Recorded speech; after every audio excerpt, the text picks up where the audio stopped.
Hey, what's going on, guys? In today's video, we're going to be taking a look at the Salamander. This is another early release copy that I'm getting here to review. This is not out yet, but it will be coming out soon. So if you guys are interested in pre-ordering it, if you've not pre-ordered it yet, you can of course do that. The link is down below. But this is a really cool looking design. The color scheme reminds me a lot of like something like the Blue Destiny Gundam, although the design is not quite like that at all. And in fact, it has like a cape, which is sort of similar to like the Black Knight squad from the Witch from Mercury. And then it has some really cool sword weapons and stuff. So really interesting design, quite unique. I'm looking forward to checking it out here for today's video. Let's go ahead and get into it with the box and the contents inside. And so right off the bat there, it does have really cool box art on the front, very high gloss box art too, as you can see all around. We've got the logo up there for Eddas Entertainment, which is the production company here for this model kit, this being the ALF Private Military Contractor Combat Unit 001, as you can see there along the side. But yeah, cool box art here on the front. I really like that you can see even like the decals on the design there, really nice lighting effects with like the kind of multi-sensor eyes there looking really cool. And then if we go around here onto the side, it's going to be the same thing there. On the bottom, we've got to look at the structure of the inner frame. And I'm not sure if this is another pre-built frame situation that we have for this one. I guess we'll find out here in just a moment when we open it up, but that's how the frame is going to look. And then the actual model kit, front and back there, all built up. And that does look to be like an unpainted build just of the kit, just straight out of the box. As far as I can tell there, it does have the decals on it, but it does look really quite nice. The top of the box just has the titling there like that. And then we got some more images here on the back side. Here's where we can see it in a few different action poses that will show off the articulation and opposability of this, as well as the weapons. It's got those pistols. It's got that big beam cape, as I mentioned, the big sword. And you can see a few different poses there with these beam effects. That it's got like these beam swords and also these large beam sabers that emit from the forearms and also from the top of the feet there. So really cool stuff. Let's get it popped open and check out our contents inside here. First of all, our instruction manual, we've got some line art here on the front. The back side looks like the continuation of the decal guide. So you can see that's going to start here on the back inside page and continue onto there where all the decals are going to go.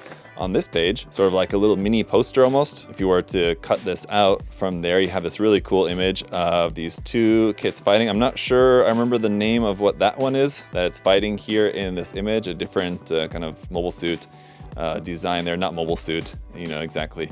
In terms of the terminology, I don't know exactly what it would be called, mecha. Front inside page has the parts list, and I do like to see that they're putting X's on parts that are not going to be used. Sometimes they do in these like third-party kits, sometimes they don't. And as that continues, it looks like all the construction is going to be here in black and white, but they do have bits highlighted there in pink to show like where the connection points are.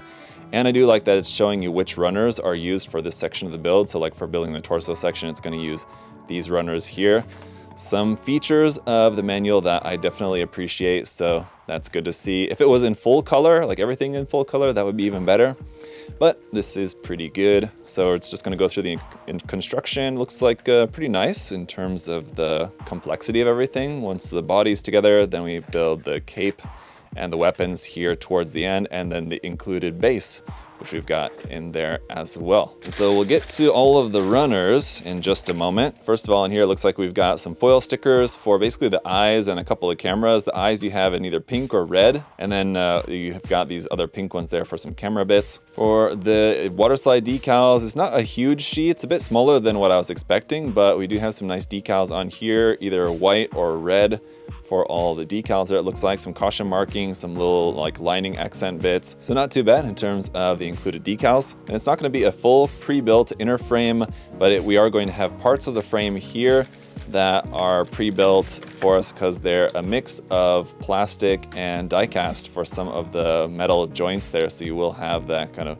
metal frame going on with this one that a lot of people do like. And then in here, before we get into the runners, is our cape part. It is going to be one big clear red piece there and no other different like options for that. So the good point of this is that it does look really nice. As you can see, it's kind of like a sparkly clear red, so it looks cool. But the one thing that would have been nice maybe would have been to have more than one version of the cape, depending on like the pose, having one like this and then one in like a different shape, so that we would at least have some options, but I'll take that. And then we've got all of our parts here for the base, which consist of the main base plate here in black and then the connection arm parts for that. So as we're getting into our runners here, you can see this is actually runner ZB for the main parts of the connection arm for the base. It's kind of a unique shape for that one, so that's cool. Runners ZA and ZC are a few more smaller pieces here for that, and it looks like I may have a missing part there. I'll have to see if maybe that's in one of the runner bags, hopefully. As for the rest of the runners, then the first few are all going to be our inner frame runners, so basically a bunch of parts here in gray. Runner A is basically all the parts for our different hand options there, it looks like. Runner B has some frame parts here for around the waist section, torso, thighs, and a few other parts there. It kind of reminds me a lot of the GAT frame so far as my kind of first impression. Runner C here for some more joint parts there in gray. Runner D we have 2 of for some parts for the arms and legs, some weapons parts on there as well. I can see for the pistol, parts that are going to be doubled. Then the last of this shade of gray here on runner E has some more parts for the frame and joint parts, more weapons parts on there. As you can see, some parts for the sword. In this small little bag here, we have runner E2, which is this one part here for the face. And you'll notice that this is a dark gray, almost black part with some bright silver pre-painted on that. So hopefully that makes it so that the eyes will shine nice and brightly with the clear part on top of that. And after that, we're into the main blue color here for the kit with runner F, some of the armor parts here in blue. And we do have 2 of that F runner, by the way. Runner G then has some more of the armor parts here in that same shade of blue. Then for runner H1, we're switching it up to a darker blue. And once again, we've got 2 of runner H1. Then we got only 1 of runner H2, which is just one like corner section here like that. Runner I is here in a lighter gray. It looks like it's almost meant to be a sort of molded silver, but it's not quite silver. It's just sort of a lighter gray color here for some of the armor parts, and obviously the sword blade part there as well. So it kind of would have been cool if this was in a molded silver, but we'll see how that looks in the light gray. Runners J1 and J2 are in 2 different shades of red here, with J1 being like a pure bright red, J2 being a little bit darker shade of red there. And lastly here, runner K in clear pink is going to be all of our beam effect parts. Then there's also some clear pink parts for in the head there, it looks like, so some like camera bits, the eyes and all that. So that's it for the runners. Does look very cool. Let's go ahead and get it built up and check it out. All right, and then here is the kit all put together. It ends up looking really, really nice and very solid in hand just because of those metal parts for the frame and just the size and the weight of it. I mean, it has a really nice weight to the kit and it looks just really nice with all the details on there. I really like the color separation of this. Of course, it does have that sort of Blue Destiny kind of color scheme to it, but still doesn't, I mean, just the design, there's nothing really other than the color scheme that really reminds me at all of the Blue Destiny, and even less so once we get into the weapons and accessories that this one has, because they're very different, but it doesn't have that familiar color scheme to it. But it was a very smooth building process and it feels great in hand. Let's go ahead and check out the accessories and then we'll try out some poses with it. And just to start off with the display base here, obviously the kit can stand perfectly well on its own without the base, but you do have this base included. Basically this large black base and this large black connection arm here for it. There is a bit here at the back. You can flip that down and then this will extend up and down, so you can basically change the height of it. And then here at the top, it's got one of those where you can push this button in one way and that'll free up the connection part here at the end to be able to move to a different angle, and then you push the button back through the other way to lock that into position. Then it's stuck like that. And as for the connection piece here at the end, you have a couple of options for that. Basically, whether you want to have this plugged in straight or at an angle up underneath the hip section of the kit. Then you also have the option of just removing that, omitting this part entirely off the back and just plugging the base straight into the center here, or the connection arm straight into the center of that if you prefer, but then it's going to be kind of like at an angle and might be kind of hard to display, but just kind of depending on how you wanted to display that. I guess we could like turn it this way as well because that's square like that. So there's some options there, which is kind of nice. And then you do have a couple of these connection pieces here that can be attached onto the side of the base, and for connecting multiple bases together. If you have more of this series of kits that all use the same type of base, you can connect them together side to side. But moving on to the hands, then they're just going to be swappable hands. So here on the kit at the moment, we've got the fixed pose closed fists. Fixed pose, I guess, in the fingers anyway. The thumbs are all on ball joints, and then there's also a hinge at the base of the wrist there, and then they're connected via a ball joint. But the fixed pose fingers here, we have a set of like open resting hands. There's also a set of open outstretched expressive hands here like this, very nice. And then 2 different types of weapon holding hands, one with the trigger finger extended and one without. Also the thumbs on these are going to be slightly different in shape. So depending on what you're going to be holding with those, these ones are basically made for like the sword weapons, and then the trigger finger hands are for the pistol weapons. And the pistols are here. They have this connection piece that will allow you to plug these into these slots right there on the back skirt. So those just plug right into there, one on each side. And so then when in use, out of that connection piece, they're pretty simple, basically two parts, the main body and then this part up here at the top that will slide back and forth there a little bit. And that's basically it. But nice design on this. I'm glad that there's an actual like substantial hole there for the barrel, so you don't have to worry about drilling that out.